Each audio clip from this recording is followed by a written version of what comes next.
हो गया screen share.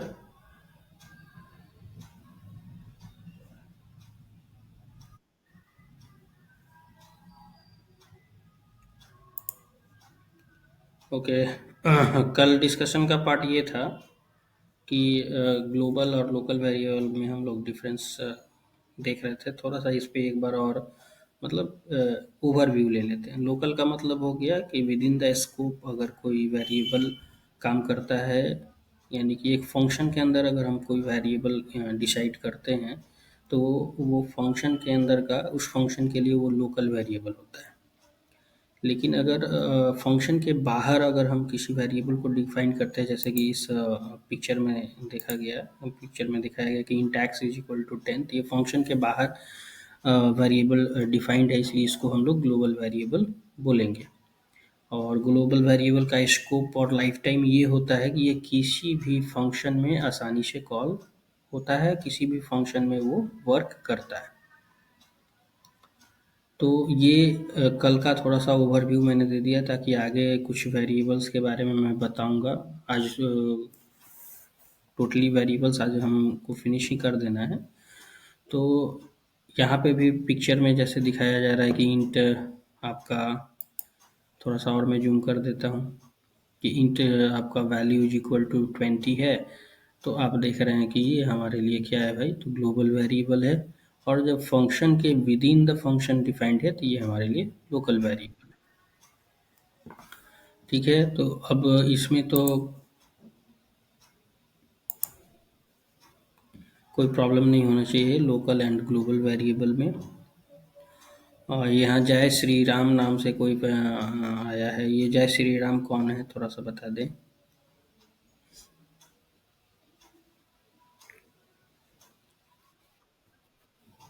अच्छा, ओके। तो यहाँ डॉक्यूमेंट में आप लोग देखें आगे का। अब हम लोगों का डिस्कशन का पार्ट आज है स्टैटिक वेरिएबल। स्टैटिकली क्या होता है, दो वेरिएबल हो गया, लोकल ग्लोबल, और नेक्स्ट हमारा है स्टैटिक वेरिएबल। वैसा वेरिएबल जो ऑलवेज स्टैटिक कीवर्ड की मदद से, ये याद रखेंगे, स्टैटिक कीवर्ड की मदद से डिक्लेयर्ड किया जाता है, उसको हम लोग स्टैटिक वेरिएबल मानते हैं। यहाँ आप देखिएगा कि फंक्शन void fun नाम का एक फंक्शन लिया गया है। तो यहाँ पे static int b is equal to 20 लिखा गया है, यानी कि जो b है ये एक स्टैटिक वेरिएबल है। तो फिर इंट और स्टैटिक वेरिएबल यानी दोनों इस वेरिएबल में डिफरेंशिएशन क्या हुआ, क्यों हम स्टैटिक लेंगे और क्यों हम विदाउट स्टैटिक कीवर्ड किसी वेरिएबल का यूज करेंगे, यही बात समझना है। अब ये कहना है कि लोकल वेरिएबल का स्कोप उसी के विद इन द फंक्शन होता है, ये हम जानते हैं। स्टैटिक वेरिएबल कह रहा है कि स्टैटिक वेरिएबल जो होता है वो अपना स्कोप और लाइफ टाइम रिटेन्स करके रखता है, यानी कि वो जब क्रिएट होगा तो रिटेन्स का मतलब ये हो गया कि उसकी मेमोरी बन जाएगी। वो मेमोरी वोलाटाइल नहीं होगी, जैसे कि हमारा नॉर्मल वेरिएबल क्या के साथ होता है कि नॉर्मल वेरिएबल हम डिक्लेयर करें और उसका काम हुआ और वो नॉर्मल वेरिएबल क्या हो जाता है, वहाँ से मेमोरी से आउट हो जाता है, मेमोरी फ्लश हो जाती है, यानी मेमोरी क्लियर हो जाती है। बट एक स्टैटिक के साथ ऐसा नहीं होता है। स्टैटिक अपनी वैल्यू को रिटेन्स करके रखता है। स्टैटिक मतलब होता ही है फिक्स्ड, यानी फिक्स रहना, चेंजेस उसमें ना होना, कोई दूसरा वेरिएबल की वैल्यू उसमें नहीं जाएगी, वही अपने वैल्यू को रिटेन करके रखेगा। तो static variable commonly used in function and initialize only once at a beginning of the program execution। एक बार वो beginning of the program execution में उसको हम लोग डिक्लेयर कर देंगे। और इंटायर प्रोग्राम में, मैंने बोला कि पूरा का पूरे प्रोग्राम में लाइफ टाइम तक वो वेरिएबल अपनी मेमोरी को रिलीज नहीं होने देगा। ये ध्यान में रखिएगा, अपनी मेमोरी को रिलीज नहीं होने देगा स्टैटिक कीवर्ड अगर लगा दिया जाए तो। बाकी अनदर जो वेरिएबल्स हैं वो उसकी मेमोरी क्या हो जाएगी, रिलीज हो जाएगी, उसकी मेमोरी खाली हो जाएगी, यानी वो फ्लश हो जाएगा। बट यहाँ पर स्टैटिकल जो डिक्लेयर्ड होगा वो फ्लश नहीं होगा। ऑलवेज इसकी पहचान यही है कि स्टैटिक कीवर्ड लगा हुआ रहेगा। दूसरा और भी हम डिफरेंशिएशन का, एक तो ये मेमोरी का डिफरेंशिएशन हो गया, और दूसरा डिफरेंशिएशन क्या हुआ कि जो डिफ़ॉल्ट वैल्यू होता है स्टैटिक वेरिएबल का वो 0 होता है, और ऐसे किसी भी वेरिएबल को जो कि स्टैटिक डिक्लेयर्ड नहीं है उसकी वैल्यू गार्बेज वैल्यू होगी, यानी कि उसकी वैल्यू को कंप्यूटर अपने तरह से इनिशियलाइज कर देगा। बट स्टैटिक वेरिएबल में ऐसा नहीं है। स्टैटिक वेरिएबल का जो वैल्यू होता है वो क्या होता है, बाय डिफ़ॉल्ट स्टैटिक वेरिएबल का वैल्यू 0 हो जाता है। तो इसको हम लोग स्क्रीन पे एक बार देखते हैं कि कहाँ पे मैंने इसको बना के दिखा है, उससे और अच्छे तरीके से समझ में आएगा। तो टर्बो हमें यहाँ पे Turbo C plus plus open कर लेता हूँ मैं।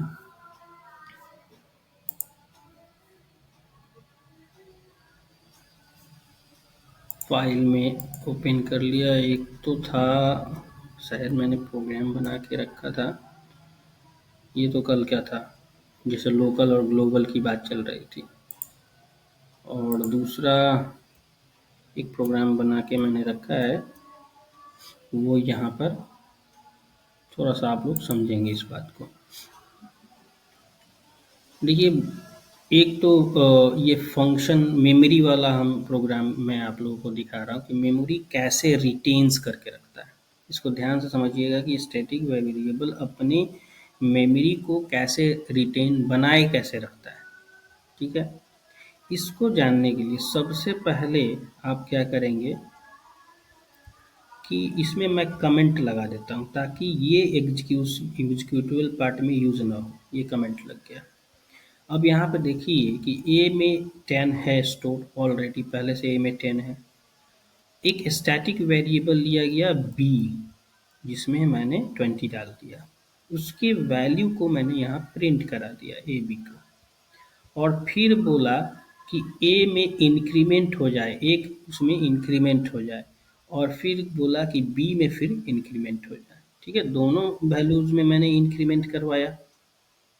तो जब दोनों वैल्यूज़ में मैं इंक्रीमेंट करवाऊँगा तो एक बार फंक्शन यहाँ पे कॉल हुआ है। कर्सर को ध्यान से देखेंगे, यहाँ पे फंक्शन मेरा कॉल हुआ, तो इसका मतलब है कि इंट ए 10 हो जाएगा और इंट बी में 20 मेरा रिजल्ट आना चाहिए। देखिए आया 10 एंड 20 क्लियर। लेकिन हम जानते हैं कि स्टैटिक वेरिएबल बी है और हमारा जो ये नॉर्मल वेरिएबल है ए इक्वल टू 10।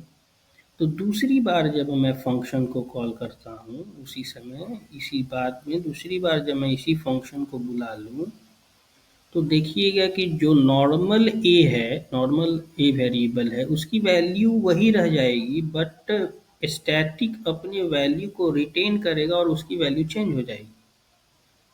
तो यहाँ पर देखिए पहले वाले की वैल्यू 10 की 10 रह गई, बट स्टैटिकली जो इनिशियलाइज हुआ वैल्यू वेरिएबल की वैल्यू वो अपने आप में एक इंक्रीमेंट कर दिया। तो इससे ये क्लियर हो रहा है कि जो नॉर्मल वेरिएबल डिक्लेरेशन है वो अपने विद इन द स्कोप अपना काम करके मेमोरी को रिलीज कर दे रहा है, इसीलिए वो 10 को कॉल कर रहा है उस समय। लेकिन स्टैटिक वाला जो है वो तो अपने मेमोरी को रिलीज नहीं कर रहा है, उसमें तो 20 ऑलरेडी है और फिर पढ़ रहा है कि नहीं भाई मुझे इंक्रीमेंट कर देना है, तो इंक्रीमेंट कर देना है, इसलिए 21 आ गया यहाँ पे।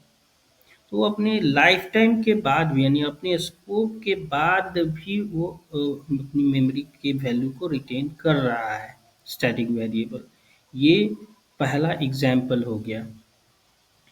ठीक है, अब इस एग्जाम्पल को हम लोग डिफ़ॉल्ट वैल्यू के साथ समझते हैं। इन सारे चीज़ों में मैं अगर कमेंट लगा दूँ, इनमें सारे में मैंने कमेंट लगा दिया। डिफ़ॉल्ट वैल्यू के साथ अभी हमें समझना है, तो ये सारी चीज़ों में मैं कमेंट लगा दे रहा हूँ ताकि ये अब ये एक्जीक्यूटेबल पार्ट नहीं होगा, कंपाइलर इसको इग्नोर करेगा। और यहीं पे वॉइड फंक्शन है, वहाँ पे मैं वॉइड मेन ले लेता हूँ। ठीक है, मेन आ गया। एक नॉर्मल वेरिएबल डिक्लेयर है, एक इसकी कोई वैल्यू नहीं दे रहा, और एक स्टैटिक वेरिएबल डिक्लेयर है, इसकी भी कोई वैल्यू मैं नहीं दे रहा, लेकिन मैंने यहाँ प्रिंट करवाया दोनों को। इससे हमको क्या पता चल जाएगा, इस इंक्रीमेंट को भी मैं क्या करता हूँ, कमेंट लगा देता हूँ। तो इससे हमें पता चलेगा क्या कि अगर नॉर्मल वैल्यू वेरिएबल डिक्लेरेशन है तो उसकी डिफ़ॉल्ट वैल्यू क्या होगी, और अगर स्टैटिक कोई वेरिएबल है जिसमें कोई वैल्यू नहीं है तो उसका डिफ़ॉल्ट वैल्यू क्या होगा। तो मैंने बताया था कि नॉर्मल का तो गार्बेज कलेक्शन देगा, यानी कंप्यूटर अपने तरफ से कुछ दे सकता है, बट स्टैटिक वेरिएबल का ऑलवेज डिफ़ॉल्ट वैल्यू क्या होता है, ज़ीरो होता है। इसको कंपाइल करके अगर हम देखें तो एरर आ रहा है, देख लेते हैं कहाँ पे, अनएक्सपेक्टेड, यहाँ पे एरर आ रहा है, इसको हटा देते हैं। तो यहाँ पे मैंने इसको एग्जीक्यूट किया,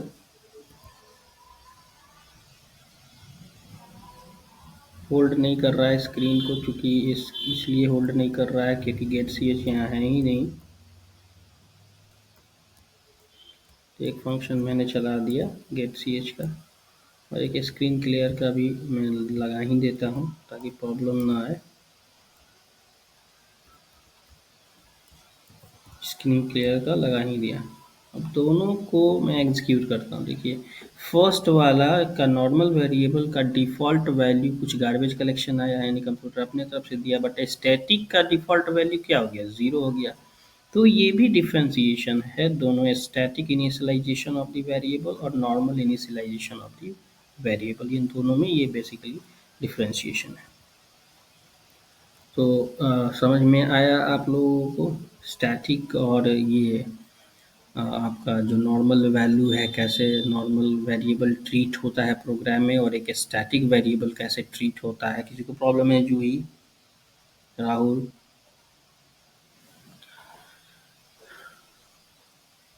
कंटेंट कुछ दिन में वेबसाइट पे उपलब्ध मिल जाएगा आप लोगों को, कंटेंट भी वहाँ से आप लोग पढ़ सकते हैं। अ, तुमको समझ में आया सचिन सिंह?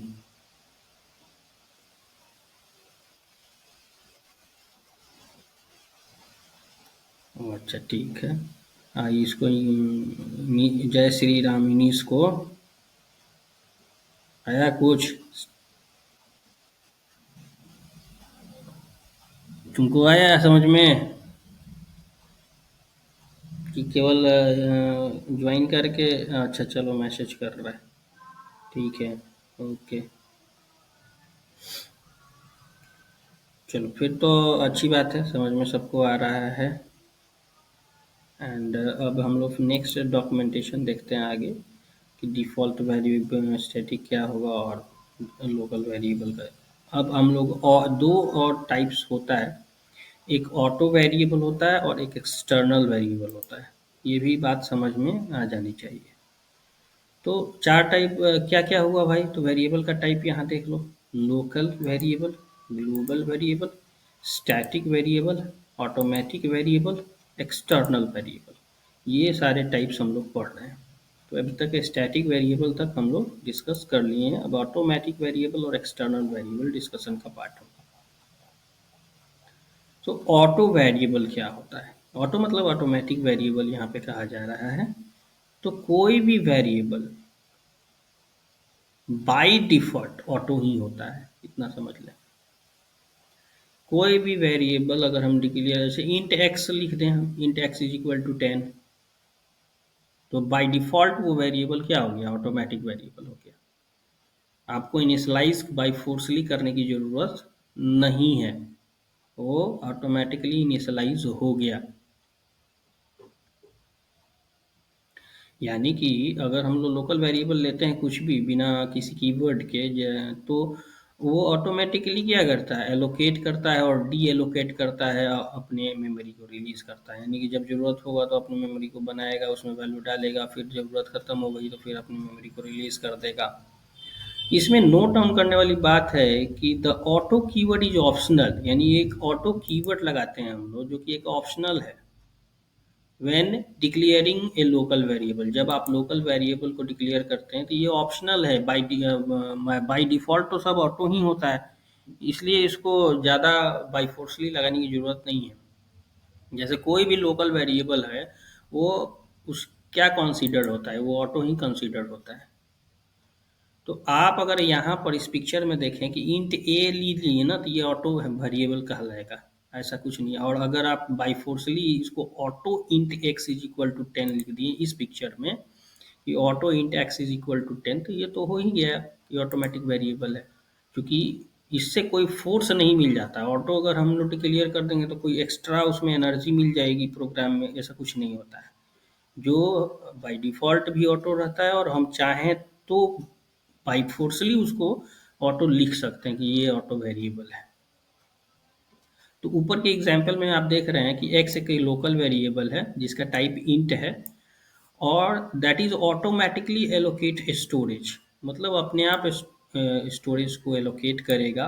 प्रोग्राम जैसे ही हमारा प्रोग्राम एग्जीक्यूशन में आ जाएगा तब वो अपना ब्लॉक बना लेगा, और उसी ब्लॉक का प्रोग्राम, यानी ये प्रोग्राम जैसे ही कंप्लीट होता है तो वो ऑटोमेटिकली क्या हो जाएगा, वो ब्लॉक डी एलोकेट हो जाएगा। ठीक है, तो ये ऑटो का काम होता है। ये कोई ये नहीं है कि हाँ उसको बाई फोर्सली आप ऑटो लिखे तभी ऑटो होगा, नहीं, ऑटो बाई डिफ़ॉल्ट भी ऑटो ही होता है। तो इसमें ज़्यादा कुछ नहीं है, ये पार्ट है, इसी बेसिक पार्ट को समझना था। एक्सटर्नल वेरिएबल, इसमें थोड़ी सी बात को समझनी है कि एक्सटर्नल वेरिएबल का मतलब होता है कि वैसा रेफरल वेरिएबल जो कि किसी दूसरे प्रोग्राम में क्या होता है, इनिशियलाइज होता है, और कोई दूसरा प्रोग्राम उस वेरिएबल को की वैल्यू को एक्सेस करने की कोशिश करता है, तो उसके लिए हमको एक्सटर्नल वेरिएबल बनाना पड़ता है किसी फर्स्ट प्रोग्राम में। तो जैसे कि अगर हम एक सी का प्रोग्राम मैंने बनाया, और जिस सी के प्रोग्राम का नाम था फाइल वन डॉट सी, ये थोड़ा सा फाइल हैंडलिंग का भी पार्ट है, बट हम इसको समझ लेंगे अच्छे से कि इसमें एक फाइल वन डॉट सी नाम का फाइल है जिसमें मैंने एक ग्लोबल वेरिएबल डिक्लेयर किया।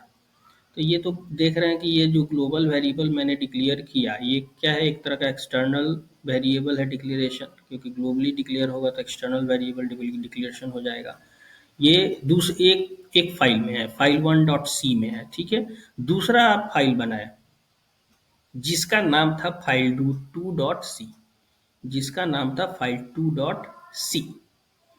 तो अगर आप चाहते हैं कि if you want to use this external variable in another source file, किसी दूसरे सोर्स फाइल से इस वेरिएबल का यूज़ करना चाहते हैं, तो you declare it using the extern keyword, तब आप एक्सटर्न कीवर्ड का यूज़ करेंगे। जैसे एक्सटर्न इंट ग्लोबल वेरिएबल, मतलब अब ये जो होगा ग्लोबली जो डिक्लेयर्ड है, ये ग्लोबल वेरिएबल है, ये अपने फाइल से नहीं, इस वाले के फाइल से जो वैल्यू इसमें हम पुट करेंगे, इसकी वैल्यू को यहाँ फाइल टू के वैल्यू में एक्सेस की जाएगी, मंगवाया जाएगा।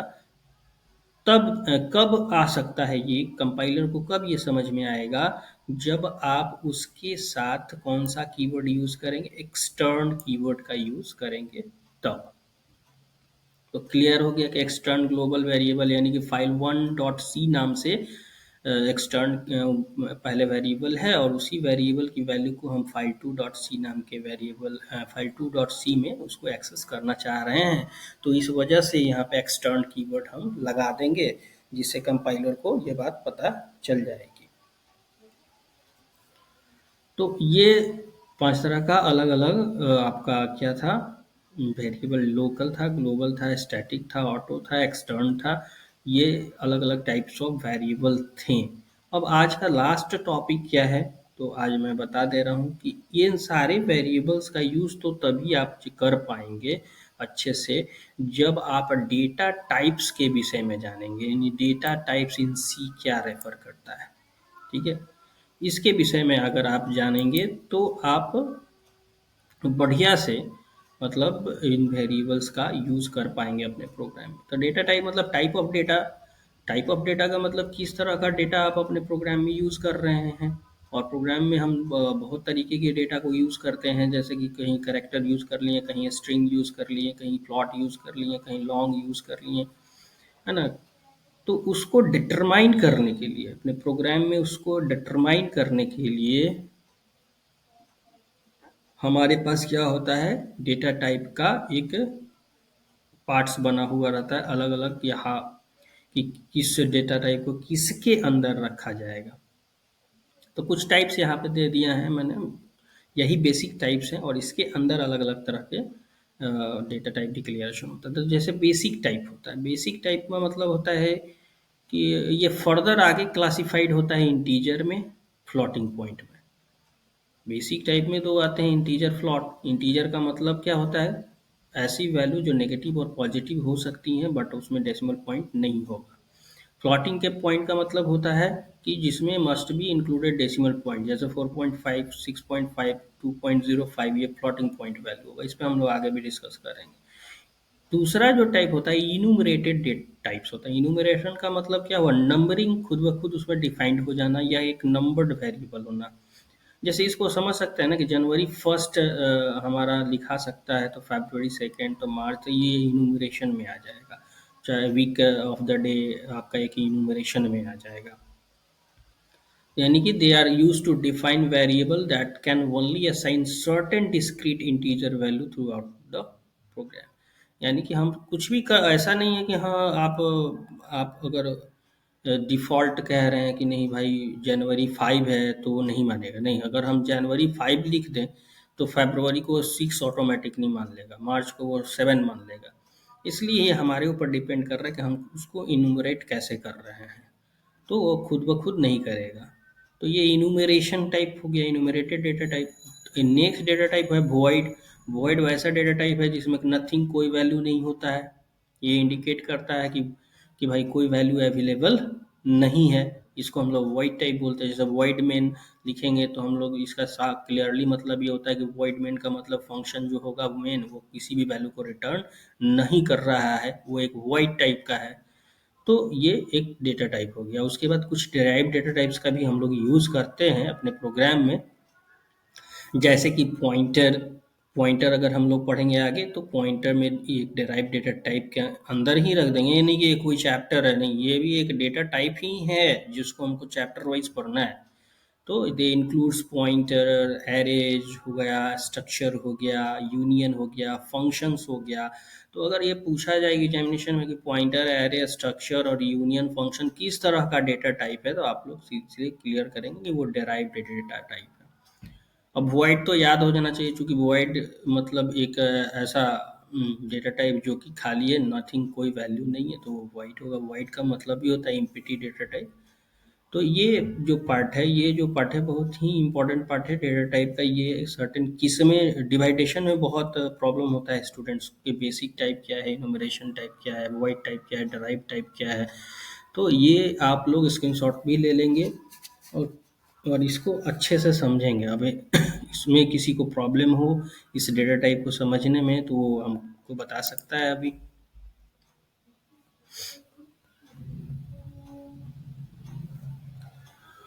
अब इसमें मैं ये कह रहा हूँ कि हाँ, ये जो आपका जो मैंने क्लास लिया, और इस क्लास का अगर आप दोबारा से फिर देखना चाहते हैं तो फिर वो अपलोड कर दूंगा मैं, और लिंक आप लोगों को सेंड हो जाएगी।